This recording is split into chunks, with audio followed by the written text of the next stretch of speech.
13 মে অর্থাৎ চতুর্থ দফা ভোটের দিন সকাল সকাল মনোনয়নপত্র জমা দেন দমদম লোকসভা কেন্দ্রের বিজেপি প্রার্থী শিলভদ্র দত্ত।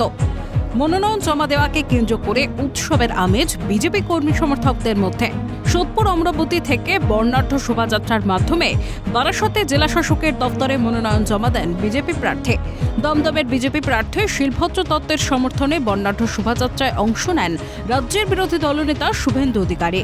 এছাড়াও উপস্থিত ছিলেন ত্রিপুরার মন্ত্রী তথা দমদম লোকসভা কেন্দ্রের বিজেপির বিশেষ পর্যবেক্ষক টিঙ্কু রায়। বিজেপি প্রার্থী নমিনেশন দিতে যাবে, যুদ্ধের সূচনা ঘটছে, মোদিজির নামে সারা ভারতবর্ষে জয়ধ্বনি উঠছে, মোদি ঝড়ে ভারতবর্ষ কাঁপছে, সেখানে কর্মীরা তো উৎসাহিত হবেই। শিলভদ্র দত্তের মনোনয়নে যোগ দিতে এসে চতুর্থ দফা নির্বাচনে তৃণমূলের সন্ত্রাস প্রসঙ্গে মুখ খোলেন শুভেন্দু অধিকারী। 80% ভোট হলেই Hirak Rani bye bye. Trinamool supremo Mamata বন্দ্যোপাধ্যায়কে নাম না করে আক্রমণ রাজ্যের বিরোধী দলনেতা। 80% যেন পোল হয়, তারপরে দেখবেন হীরক রানী বাই বাই। মমতা ব্যানার্জি এবং তার ভাইকেও তাদের দুজনের কাজই হচ্ছে হামলার মামলা। গত কয়েকদিন আমি ধন্যবাদ জানাবো এই 99.5 ভাইপোকে। আমরা বাঙালি তো, আমাদের মানে out of side out of mind হয়ে যায়। সন্দেশখালী ইস্যুটাকে একটু ব্যাকে চলে গেছিল।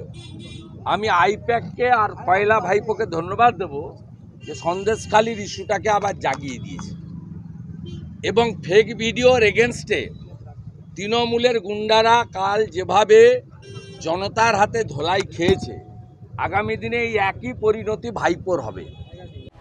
তৃণমূলকে কড়া ভাষায় আক্রমণ দমদম লোকসভা কেন্দ্রের বিজেপি প্রার্থী শিলভদ্র দত্তেরও। নির্বাচনী সন্ত্রাস প্রসঙ্গে বলতে গিয়ে বিজেপি প্রার্থী জানান, বাংলার মা বোনেরা যেমন চুড়িও পড়তে জানেন তেমন লাঠিও ধরতে জানেন। কি বলেছেন শুনুন।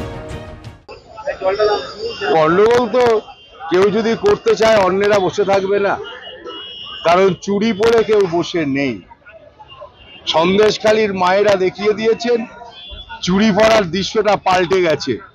মা চুরিও পড়তে পারে, হাতে লাঠিও ধরতে পারে। লোকসভা নির্বাচনে হাড্ডাহাড্ডি লড়াই দমদমে। দমদম লোকসভা কেন্দ্রেও এবার ত্রিমুখী লড়াই। জোর কদমে চলছে ভোট যুদ্ধের প্রস্তুতি। একদিকে তৃণমূলের সৌগত রায়, বিজেপির শিলভদ্র দত্ত, আর অন্যদিকে বাম কংগ্রেস সমর্থিত প্রার্থী সুজন চক্রবর্তী। 3 দাপুটে রাজনীতিবিদের হাই ভোল্টেজ লড়াইতে কে হাসবে জয়ের হাসি, এখন সেটাই দেখার। ক্যামেরায় শাওন চক্রবর্তীর সঙ্গে শান্তনু সাহা, রেশমি দাস এবং শান্তনু আচার্যের রিপোর্ট, ক্যালকাটা।